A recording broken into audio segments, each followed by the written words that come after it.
बिस्मिल्लाहिर्रहमानिर्रहीम। अस्सलामु अलैकुम दोस्तों, कल के लेक्चर में हमने क्लास 9 मैथमेटिक्स स्टार्ट किया था और उसी लेक्चर में हमने यूनिट नंबर 1 स्टार्ट किया था जिसका नाम है मैट्रिसेस। और उसी लेक्चर में हमने कुछ बेसिक टॉपिक पढ़ी थी मैट्रिसेस से रिलेटेड। उसमें हमने इंट्रोडक्शन ऑफ मैट्रिसेस, साथ में मैट्रिक्स का जो डिफिनीशन है बेसिक वो हमने पढ़ा था। उसके साथ हमने रोज़ एंड कॉलम ऑफ मैट्रिक्स, फिर इसके बाद है ऑर्डर और डायमेंशन ऑफ मैट्रिक्स, फिर इसके बाद है इक्विलिटी ऑफ टू मैट्रिसेस। ये टॉपिक्स हमने पढ़े थे। ठीक है, इंशाल्लाह आज की इस लेक्चर में हम एक्सरसाइज 1.1 स्टार्ट करेंगे जो कि पेज नंबर 6 पर मौजूद है। तो अगर आप लोग उसी लेक्चर को देखना चाहते हैं तो उसका लिंक आपको इस वीडियो के डिस्क्रिप्शन में मिल जाएगा। अब हमारे पास जो एक्सरसाइज 1.1 है इसमें पहला क्वेश्चन ये है, which of the following are square and which are rectangular matrices. हमें कुछ मैट्रिक्स गिवन है इसी क्वेश्चन में। ठीक है, और इसमें हमने ये फाइंड आउट करना है कि इसमें स्क्वायर मैट्रिक्स कौन से है और रेक्टेंगुलर मैट्रिसेस इसमें कौन से है। ठीक है, तो सबसे पहले हम ये सीखेंगे कि स्क्वायर मैट्रिक्स क्या होता है, रेक्टेंगुलर मैट्रिक्स क्या होता है। तो हमारे पास जो पेज नंबर 7 है यहाँ पर ये टॉपिक है टाइप्स ऑफ मैट्रिसेस। यहाँ पर मैट्रिक्स के मुख्तलिफ टाइप्स गिवन है, तो इसमें ये टॉपिक भी मौजूद है। ये टाइप इसमें है स्क्वायर मैट्रिक्स है यहाँ पर, और फिर इसके बाद है रेक्टेंगुलर मैट्रिक्स। तो इसको हम समझते हैं कि स्क्वायर मैट्रिक्स क्या होता है और रेक्टेंगुलर मैट्रिक्स क्या होता है। ठीक है, तो सबसे पहले हम यहाँ पर लिखेंगे स्क्वायर मैट्रिक्स। ये हमारे पास मैट्रिक्स का एक टाइप है। ये कौन सा टाइप है? वो मैट्रिक्स अगर तो स्क्वायर मैट्रिक्स उसी मैट्रिक्स को कहते हैं जिसमें अगर हम रोज़ की तादाद को फाइंड आउट करें, ठीक है, number of rows find out करें, नंबर ऑफ़ रोज़।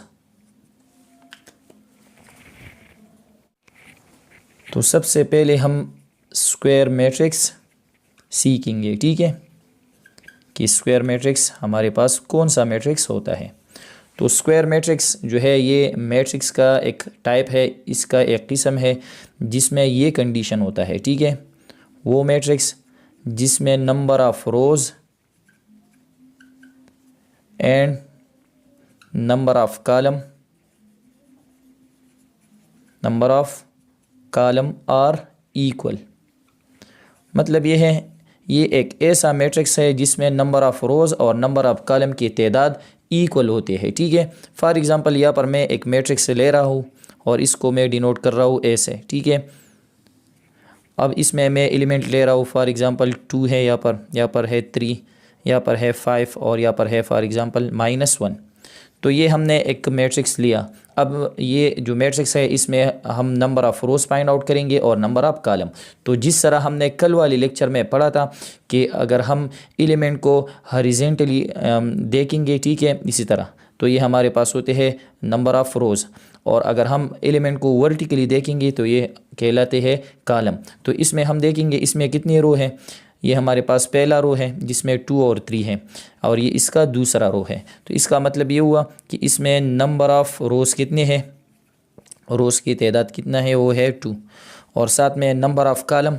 अब इसी अरेंजमेंट को हम देखेंगे, ठीक है, एलिमेंट की इसी अरेंजमेंट को। तो नंबर ऑफ़ कॉलम वो हमारे पास कितने हैं, तो 1 2, वो भी हमारे पास 2 है। तो यहाँ पर हम देख सकते हैं इसी मैट्रिक्स में नंबर ऑफ़ रोज़ 2 है और नंबर ऑफ़ कॉलम भी 2 है। या इस तरह हम कह सकते हैं कि इसी मैट्रिक्स का ऑर्डर क्या है, 2/2 है। ठीक है, इस तरह हमने पढ़ा था कि ऑर्डर या डायमेंशन का मतलब ये होता है कि मैट्रिक्स में कितनी रोज़ है और कितनी कॉलम। तो इसको हम ऑर्डर भी कहते हैं।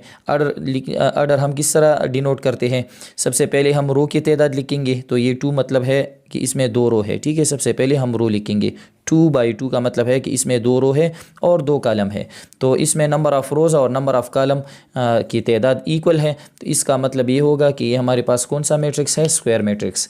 तो स्क्वायर मैट्रिक्स एक ऐसा मैट्रिक्स होता है जिसमें number of rows and number of column equal होते हैं। ठीक है, फिर इसके बाद है रेक्टेंगुलर मैट्रिक्स।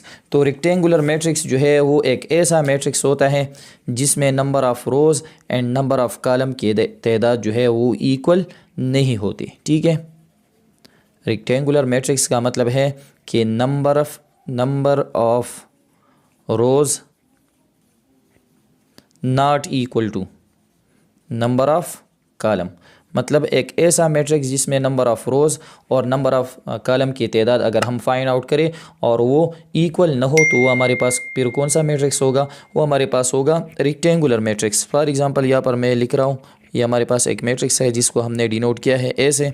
इसमें एलिमेंट है 2, 5, 7 और 1, 0, 1 है फॉर एग्जांपल, ठीक है।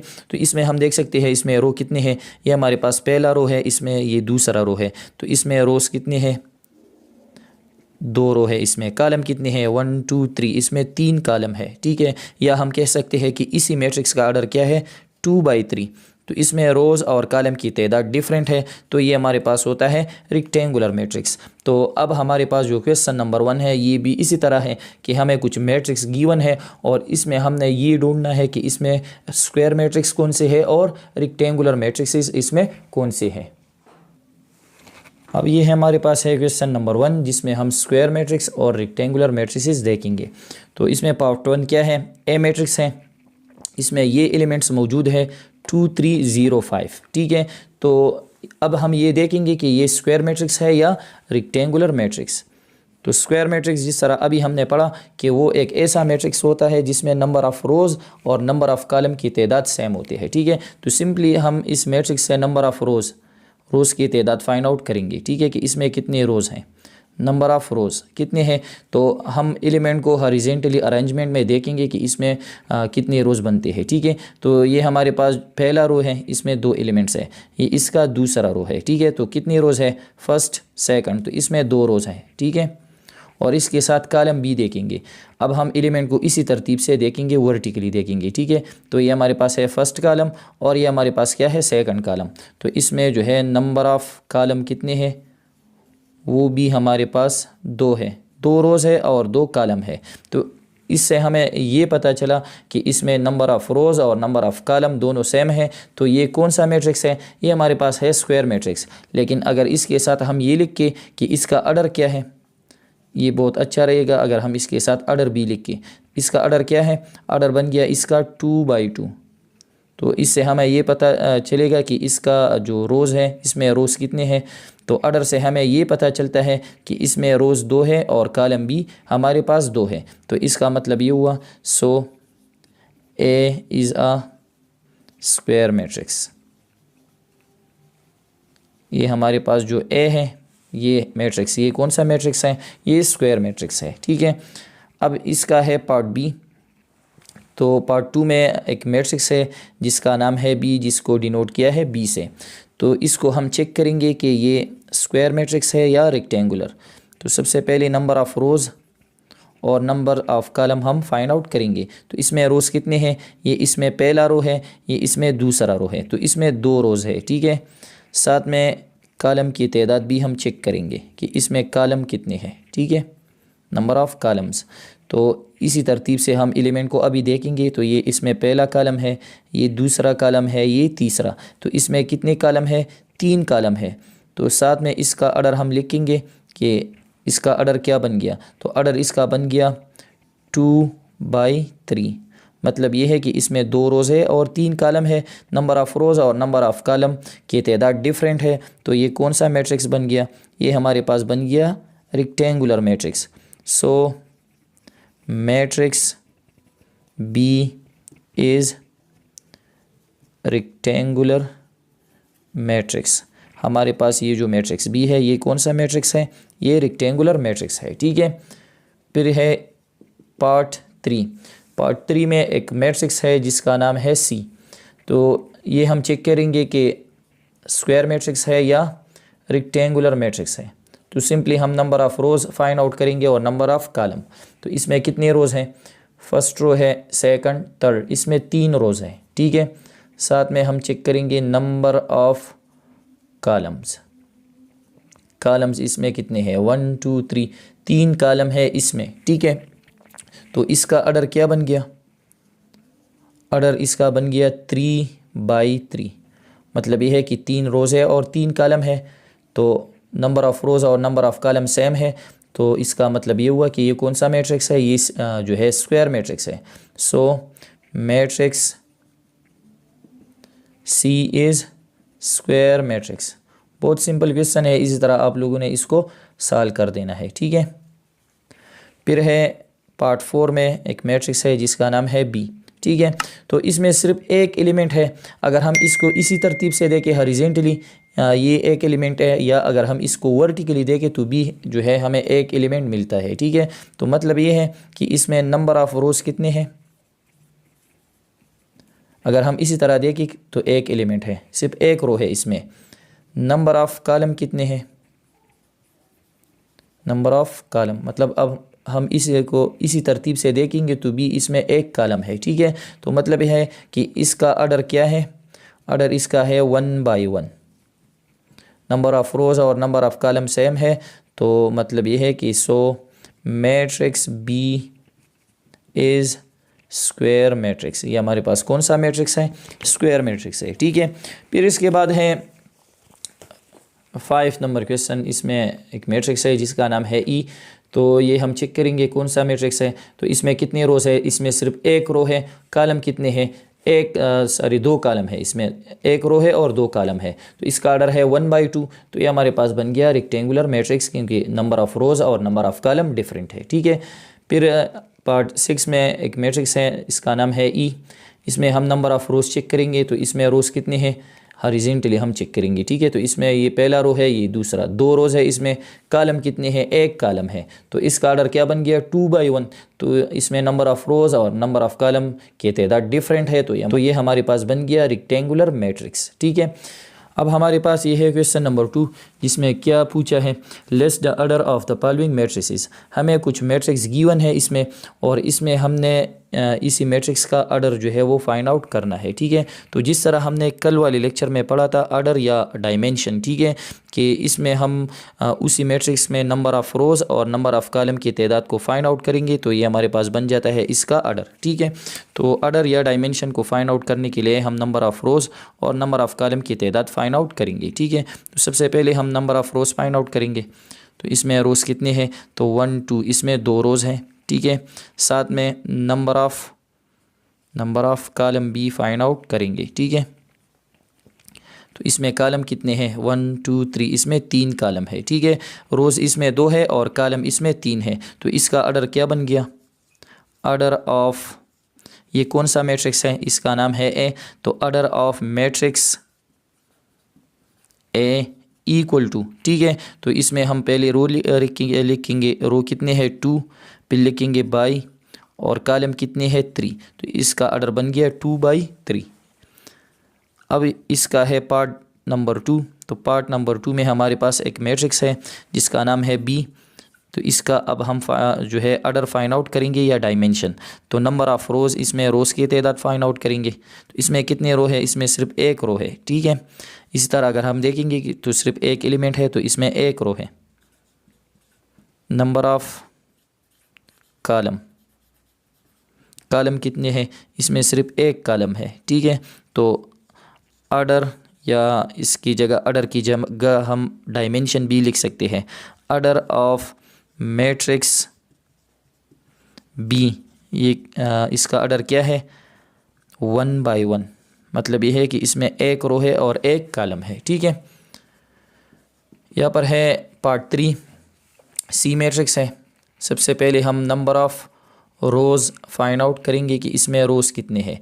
तो हम एलिमेंट को इसी तरतीब से देखेंगे। तो ये इसमें पहला रो है, ये इसमें दूसरा रो है। इसमें कितने रोज़ है, 2 रोज़ है, ठीक है। साथ में नंबर ऑफ़ कॉलम, कॉलम कितने हैं। अब हम वर्टिकल अरेंजमेंट इसमें देखेंगे, ठीक है, एलिमेंट को देखेंगे। तो ये हमारे पास है फर्स्ट कॉलम, ये है दूसरा कॉलम, ये है तीसरा कॉलम। तो इसमें 3 कॉलम है। तो मतलब ये हुआ कि इसी मैट्रिक्स का ऑर्डर क्या बन गया, ऑर्डर ऑफ मैट्रिक्स सी। तो रोज़ कितने हैं 2 बाई, कॉलम कितने हैं 3, तो 2 बाई 3 इसका ऑर्डर बन गया। फिर यहाँ पर है पार्ट 4, एफ मैट्रिक्स है। तो हम फाइंड आउट करेंगे नंबर ऑफ़ रोज़, इसमें रोज़ कितने हैं, ठीक है। तो 1 2 3, इसमें 3 रोज़ हैं। साथ में नंबर ऑफ़ कॉलम बी हम फाइंड आउट करेंगे, और इससे हम इसका ऑर्डर फाइंड आउट करेंगे, ठीक है। कॉलम कितने हैं 1 2, इसमें 2 कॉलम है। तो मतलब ये हुआ कि ऑर्डर ऑफ मैट्रिक्स एफ, इसका ऑर्डर क्या है, रोज़ कितने हैं 3 है बाई, और कॉलम कितने हैं 2 है, तो इसका ऑर्डर बन गया 3/2।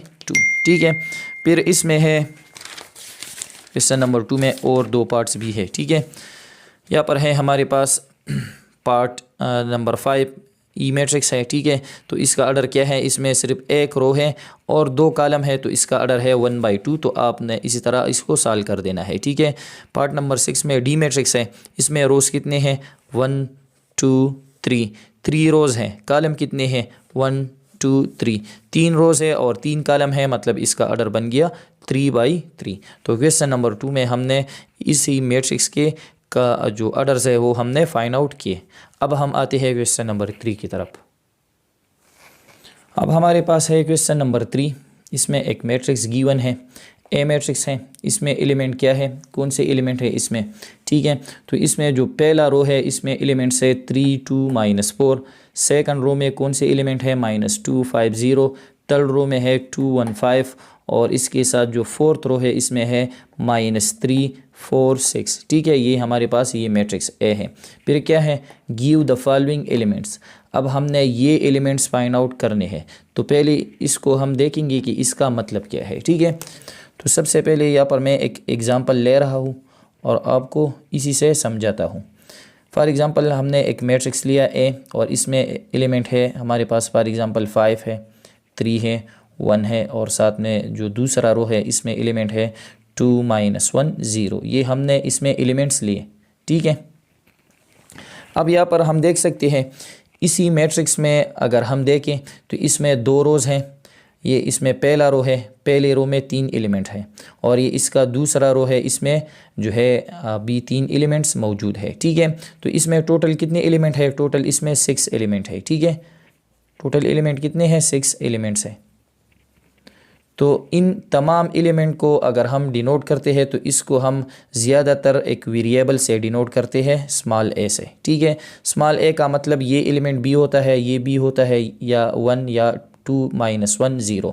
तो इन तमाम एलिमेंट को हम ज़्यादातर एक स्मॉल एलिमेंट ए से डिनोट करते हैं। ठीक है, तो अगर फॉर एग्ज़ाम्पल यहाँ पर मैं 3 की बात कर रहा हूँ कि इसमें 3 जो है 3 एलिमेंट अगर मैं ले रहा हूँ। ठीक है, तो इसी 3 को हम इसकी पोजीशन से फाइंड आउट करेंगे। 3 को हम किससे फाइंड आउट करेंगे, 3 की पोजीशन से। पोजीशन का मतलब क्या है, मतलब ये है कि ये 3 जो है ये इसी मैट्रिक्स में कौन से रो पर है, 3 कौन से रो में मौजूद है। ठीक है, और 3 जो है कौन से कॉलम में मौजूद है। अगर हम किसी भी एलिमेंट को फाइंड आउट करना चाहते हैं तो उसी एलिमेंट का पोजीशन हम फाइंड आउट करेंगे। पोजीशन का मतलब ये होता है कि वो एलिमेंट कौन से रो में है और कौन से कॉलम में वो मौजूद है। तो यहाँ पर हम देखेंगे कि 3 जो है ये कौन से इसका पोजीशन क्या है, मतलब ये कौन सी रो में है। तो इसमें हम देखेंगे तो ये जो 3 है ये फर्स्ट रो में मौजूद है, ये हमारे पास फर्स्ट रो है, इसमें 5 है, 3 है और 1 है। तो ये जो 3 है ये कौन से रो में मौजूद है, ये फर्स्ट रो में, रो 1 में ये मौजूद है। अब ये कौन से कॉलम में मौजूद है, तो अब हम कॉलम देखेंगे कि ये कौन से कॉलम में मौजूद है, 1 2, तो ये कॉलम 2 में मौजूद है। तो यहाँ से हमें ये अंदाज़ा हुआ कि ये हम कौन से एलिमेंट की बात कर रहे हैं। ये हमारे पास फर्स्ट रो है और सेकंड कॉलम, तो इसका मतलब ये हुआ कि ये हमारे पास कौन सा एलिमेंट है, ये हम 3 को कंसीडर कर रहे हैं। ठीक है, तो यहाँ पर हम लिखेंगे 3 कौन सी रो में है, सबसे पहले हम इसका रो फाइंड आउट करेंगे। तो यहाँ पर हम लिखेंगे ए और इसके साथ हम स्मॉल लिखेंगे 1। ठीक है, तो A1 का मतलब है कि ये एक एलिमेंट है जो कि फर्स्ट रो में है और कौन से कॉलम में है, 1 2 दूसरी कॉलम में है। ठीक है, तो इसको हम इस तरह प्रोनाउंस नहीं करेंगे कि A12 नहीं, A12 का मतलब है कि एक ए जो है ये एक एलिमेंट है जो कि फर्स्ट रो में है और सेकंड कॉलम में है, तो इसका मतलब है 3। ठीक है, अब अगर हम इसी एलिमेंट को ले रहे हैं, ठीक है, तो इसका पोजीशन क्या होगा, इसको हम देखेंगे। ये 2 कौन सी रो में है, ये हमारे पास सेकंड रो है। ठीक है, तो ये रो 2 में मौजूद है और कौन से कॉलम में मौजूद है, कॉलम 1 में मौजूद है। तो इसका पोजीशन क्या होगा, इसको हम डिनोट करेंगे ए से। 2 का पोजीशन होगा दूसरी रो में है, तो लिखेंगे A2 और कौन से कॉलम में है, फर्स्ट कॉलम में। तो A21 का मतलब ये है कि एक ऐसा एलिमेंट जो कि दूसरी रो में हो और फर्स्ट कॉलम में मौजूद हो। तो ये कौन सा एलिमेंट है, ये हम ले रहे हैं 2। ठीक है, तो सेम ये क्वेश्चन भी इसी तरह है। अब हम यहाँ से ये एलिमेंट जो है हम फाइंड आउट करेंगे। ठीक है, तो बहुत सिंपल है, बस हमने पोजीशन देखना है एलिमेंट का और इसको हमने फाइंड आउट करना है। ठीक है, तो यहाँ पर हम क्वेश्चन नंबर 1 इसमें पार्ट 1 लेंगे, यहाँ पर सोल्यूशन स्टार्ट करेंगे। ठीक है, तो यहाँ पर है A12 का मतलब है ए एक एलिमेंट है जो कि फर्स्ट रो में है और सेकंड कॉलम में। तो हम फर्स्ट रो और सेकंड कॉलम देखेंगे कि कौन सा एलिमेंट आता है। ठीक है, तो ये हमारे पास है फर्स्ट रो, ये फर्स्ट रो है, कौन सा कॉलम है, सेकंड कॉलम। तो फर्स्ट रो ये है और ये सेकंड कॉलम है, तो ये कौन सा एलिमेंट आता है, तो ये हमारे पास आता है 2। तो A12 का मतलब है 2। ठीक है, फिर इसमें दूसरा पार्ट क्या है, A23 का मतलब है एक ऐसा एलिमेंट जो कि दूसरी रो में हो और तीसरी कॉलम में मौजूद हो। तो हम सेकंड रो देखेंगे और थर्ड कॉलम देखेंगे। तो सेकंड रो कौन सा है, ये हमारे पास सेकंड रो है और इसमें थर्ड कॉलम ये है, तो सेकंड रो थर्ड कॉलम, तो ये हमारे पास ये एलिमेंट आता है 0। ठीक है, तो ये A23 का मतलब है कि ये हमारे पास कौन सा एलिमेंट है, 0।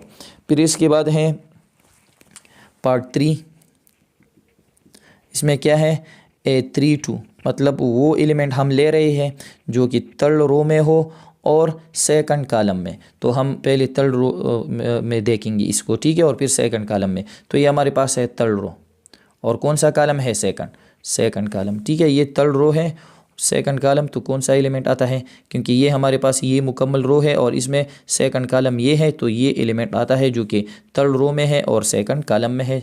तो क्या है ये हमारे पास 1। ठीक है, फिर इसके बाद है पार्ट 4, वो क्या है, A43 का मतलब है वो एलिमेंट जो कि फोर्थ रो में हो और थर्ड कॉलम में हो। तो ये हमारे पास फोर्थ रो है, ये तमाम एलिमेंट जो है ये कौन सी रो में मौजूद है, फोर्थ रो में मौजूद है, लेकिन इसके साथ जो है थर्ड कॉलम, तो ये हमारे पास थर्ड कॉलम है, तो ये कौन सा एलिमेंट आता है, 6 जो है ये फोर्थ रो में है और थर्ड कॉलम में है। ठीक है, फिर है पार्ट 5, यहाँ पर है A13 का मतलब है वो एलिमेंट जो कि फर्स्ट रो में हो और थर्ड कॉलम में। तो ये हमारे पास है फर्स्ट रो, ये तमाम एलिमेंट फर्स्ट रो में आते हैं। ठीक है, और क्या है 3 मतलब थर्ड कॉलम, तो ये हमारे पास है थर्ड कॉलम। तो फर्स्ट रो थर्ड कॉलम कौन सा एलिमेंट आता है, -4। ठीक है, फिर है पार्ट 6, यहाँ पर है A33 का मतलब है वो एलिमेंट जो कि थर्ड रो और थर्ड कॉलम में मौजूद हो। तो ये हमारे पास है थर्ड रो और ये हमारे पास है थर्ड कॉलम, तो कौन सा एलिमेंट आता है, हमारे पास आता है 5। तो ये था हमारे पास क्वेश्चन नंबर 3, जिसमें हमने ये एलिमेंट फाइंड आउट किए और यहाँ पर ये जो लिख के गए थे ए के साथ, तो ये एलिमेंट की पोजीशन थे। तो इन ही पोजीशन की मदद से हमने वही एलिमेंट फाइंड आउट की। अब यहाँ पर है हमारे पास क्वेश्चन नंबर 4, जिसमें क्या है, which of the following matrices are equal. यहाँ पर हमारे पास 4 गिवन मैट्रिक्स हैं, इसमें हमने ये देखना है कि कौन से मैट्रिक्स इसमें इक्वल है। ठीक है, तो जिस तरह हमने कल वाले लेक्चर में कहा था कि 2 मैट्रिक्स कब इक्वल होंगे, तो इसमें 2 कंडीशन थे। पहला कंडीशन उसमें ये था कि दोनों का ऑर्डर सेम होना चाहिए। दूसरा कंडीशन इसमें ये था कि करिस्पॉन्डिंग एलिमेंट जो कि सेम पोजीशन पर जो एलिमेंट हो वो भी हमारे पास सेम होनी चाहिए। तो इसमें हम देखेंगे कि ऑर्डर कौन से मैट्रिक्स का सेम है। तो यहाँ पर मैट्रिक्स ए देखेंगे, इसमें 2 रोज़ है 2 कॉलम है, ऑर्डर इसका 2/2 है। इसमें भी 2 रोज़ 2 कॉलम, इसका ऑर्डर भी 2/2 है। इसमें भी हमारे पास 2 रोज़ है 2 कॉलम है, 2/2 इसका ऑर्डर है और 2/2 इसका ऑर्डर, मतलब इसमें तमाम मैट्रिक्स का ऑर्डर 2/2 है। ठीक है, ऑर्डर तो सारे मैट्रिक्स का ऑर्डर सेम है। ठीक है, लेकिन दूसरा कंडीशन इसमें देखेंगे कि ऑर्डर के साथ साथ इसमें जो करिस्पॉन्डिंग एलिमेंट्स है, मतलब सेम पोजीशन पर जो एलिमेंट है वो भी सेम होनी चाहिए। तो इसमें हम देखेंगे कि कौन से एलिमेंट सेम है। तो मैट्रिक्स ए में फर्स्ट रो में जो फर्स्ट पोजीशन पर जो एलिमेंट हो वो क्या है, वो है 2, तो यहाँ पर बी है 2। ठीक है, यहाँ पर है 5 सेकंड पोजीशन पर, तो यहाँ पर B5 है। फिर हम आएंगे दूसरी रो की तरफ, तो दूसरी रो में पहला एलिमेंट क्या है, यहाँ पर है 1, लेकिन यहाँ पर क्या है 4 है। तो मतलब ये हुआ कि ये दोनों सेम नहीं है, ठीक है। इसको हम फिर दूसरी मैट्रिक्स के साथ चेक करेंगे। यहाँ पर है 2, तो 1 + 1 2 आता है। 5 3 + 2 5 आता है। यहाँ पर है 1, तो यहाँ पर 4 है, तो ये भी सेम नहीं है। तो ए को हम डी के साथ चेक करेंगे। 2 2 5 4 + 1 5 1 1 3 3, मतलब ये है कि ए और डी सेम है। क्यों सेम है? इनका ऑर्डर भी सेम है, दोनों का ऑर्डर 2/2 है, और साथ में करिस्पॉन्डिंग एलिमेंट जो है वो भी सेम है, ठीक है। और इसके साथ जो बी और सी है ये सेम मैट्रिसेस है। क्यों?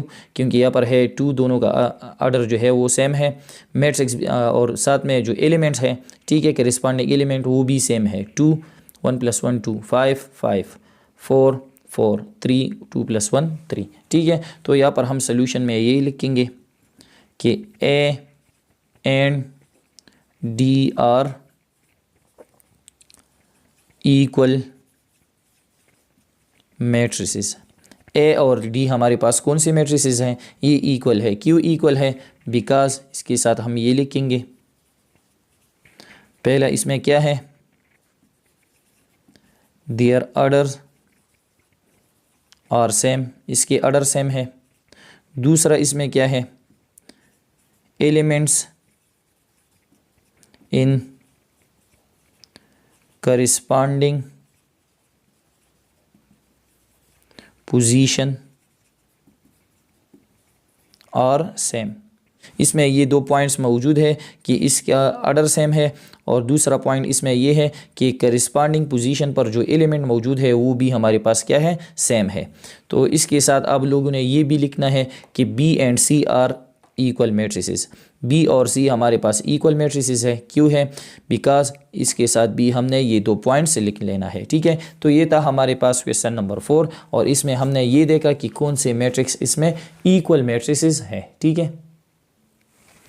फिर इसमें है क्वेश्चन नंबर 5। तो क्वेश्चन नंबर 5 में क्या है, हमारे पास यहाँ पर 2 मैट्रिक्स गिवन है। ए मैट्रिक्स है, इसमें एलिमेंट क्या है, 2 है, -3 है, फिर यहाँ पर है u एक वेरिएबल है, और यहाँ पर है 0। बी मैट्रिक्स है, इसमें वेरिएबल v है, -3 नंबर है, 5 है, और w भी वेरिएबल है। तो फिर यहाँ पर क्या पूछा है, for what value of u v and w are a and b equal. मतलब ये है कि हम u v और w की जगह कौन सी वैल्यूज़ लगाई जिससे ए और बी मैट्रिक्स इक्वल बन जाए, ठीक है। तो बहुत सिंपल है, इक्वल मैट्रिक्स के लिए सिर्फ 2 कंडीशन थी, ठीक है, कि इसमें दोनों का ऑर्डर सेम होना चाहिए, और साथ में जो दूसरा कंडीशन था वो बहुत ज़रूरी था कि करिस्पॉन्डिंग पोजीशन पर जो एलिमेंट है वो सेम होनी चाहिए। तो हम देखेंगे कि इसमें जो ये जो 2 मैट्रिक्स है इसका ऑर्डर जो है वो सेम है। इसका ऑर्डर है 2/2, 2 रोज़ है 2 कॉलम, इसका ऑर्डर भी 2/2 है। अब हम करिस्पॉन्डिंग एलिमेंट को देखेंगे।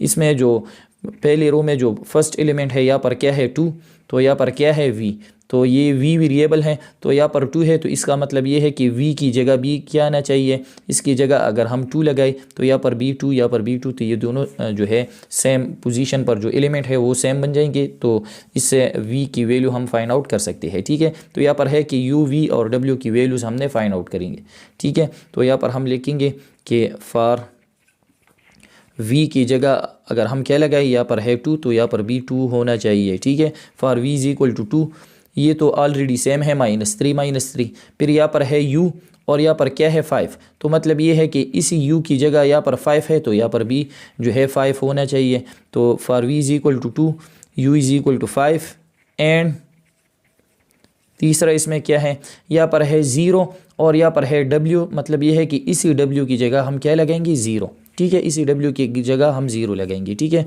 एंड w = 0, मतलब ये है कि अगर हम v की जगह 2 लगाए, इसकी जगह 2, यहाँ पर भी 2 है, ठीक है। u की जगह अगर हम 5 लगाए तो u यहाँ पर है, तो इसकी जगह 5, क्योंकि यहाँ पर 5 है। और w की जगह अगर हम 0 लगाए, यहाँ पर है 0, तो यहाँ पर भी 0 होना चाहिए। तो इसके बाद ये मैट्रिक्स क्या होंगे, ये सेम मैट्रिक्स बन जाएंगे। For v = 2, u = 5, and w = 0, a and b are equal matrices, मतलब अगर इसकी जगह हम ये वैल्यूज़ लगाए तो ये क्या बन जाएगी, ये हमारे पास बन जाएंगे ए और बी जो है ये हमारे पास इक्वल मैट्रिसेस बन जाएंगे। ठीक है, फिर इसके बाद हमारे पास क्वेश्चन नंबर 6 है और क्वेश्चन नंबर 7। तो इंशाल्लाह इसको हम नेक्स्ट लेक्चर में जो है वो सॉल्व करेंगे। तो उम्मीद करता हूँ कि आज के लेक्चर में हमने ये जो क्वेश्चन है ये जो सॉल्व किए ये आप लोगों को समझ आ गई होगी। फिर भी इसमें कोई मसला हो तो आप पूछ सकते हैं। थैंक्स।